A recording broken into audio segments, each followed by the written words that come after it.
大家好，我是瑞瑞，欢迎来到新的系列。这个系列将会帮助你一步一步的制作属于自己的个人网站。这集影片会先讲解写程式前的准备事项及程式的基本概念，那我们就赶快开始吧。一个网站主要会分有前端及后端，前端的语言包含 HTML5、CSS3 与 JavaScript， 后端的语言就丰富很多，主流有 Java、Python、PHP、NET、Kotlin。之后的影片后端将会以 Python 为主题教学。Python 是一个非常适合初学者使用的语言，它设计哲学强调代码的可读性和简洁的语法。相比于 C++ 或 Java，Python 能让开发者用更少的代码表达想法。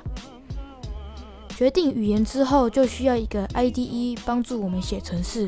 市面上有付费的，也有免费的，像是 Adobe 的 Dreamweaver、Microsoft 的 Visual Studio。个人推荐 Microsoft 的 Visual Studio Code， 界面浅显易懂，可以自行安装额外的延伸模组，支援大部分的程式语言，而且还是完全免费的。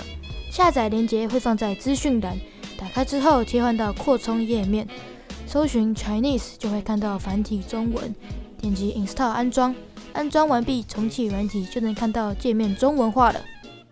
接下来就需要一个伺服器来存放网站，如要存放静态网站，推荐使用 GitHub Pages。静态加动态网站可以使用 Google 的 App Engine。主要差别就是有没有后台资料库及费用不同，可以依照个人需求选择。好，那我们今天影片就到这边结束。如果喜欢我的影片，欢迎按赞加订阅。那我们就下次再见，拜拜。